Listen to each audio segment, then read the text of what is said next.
Have you ever ignored the red flags or lowered your standard just so that the process could go by quicker? Well, that happened to me recently when we were trying to rent out our house, and because I lowered my standards, I found myself standing before the judge testifying in court, and I realized that had I only kept my standard, I would have been better able to protect my family. So I want to talk about how standards as men can protect our families. All right, so let's get into it. So a couple months back, we were trying to rent out our house, and we had a strict process. And I realized that I ignored at least 2 red flags in the tenants before we let them in the house. Number one, you had to have a minimum credit score. The tenants clearly did not have that minimum credit score.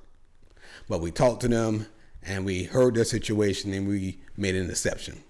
Mistake number one. Number two, our tenants were unable to pay the security deposit. So we said, okay, instead of paying the full security deposit, you only have to pay half the security deposit. That was mistake number 2. Fast forward 3-4 months later, I'm standing before the judge testifying in court that the tenants have not paid rent in the past 3 months. And now I got to take time out of my day from my family and from my job, spend my time, my energy to come down and testify in court. And who you think's paying those 3 months of unpaid rent? That's on us. So all of that could have been prevented had I held to my standard. And not only do you have to know your standards, but you have to hold your standards, because even when you clarify your boundaries to people around you, people will still find a way to press up on those boundaries. Even after we had told the tenants, you got to vacate the premises if you don't pay by a certain date.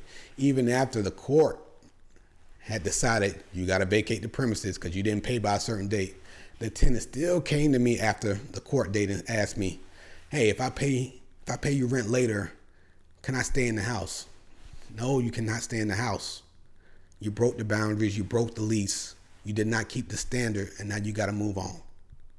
So we as men have to have the courage not only to know our standards, but to hold the standard, because people will press up against those standards and those boundaries to see if you're going to flinch. And I think the principle of setting boundaries and having standards to protect your family can apply to every aspect of your life.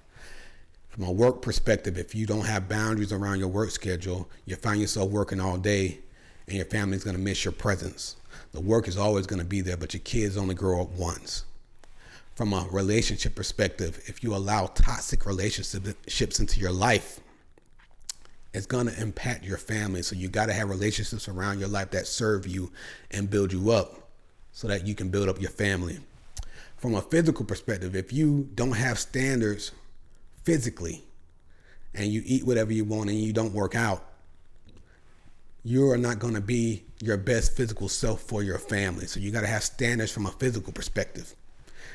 When we hold the standard and we know the standard, it helps us to be our best selves for our families. So I want to leave you with this. What area of your life do you need to hold the standard? Where have you been ignoring the red flags? Where do you need to set up those boundaries?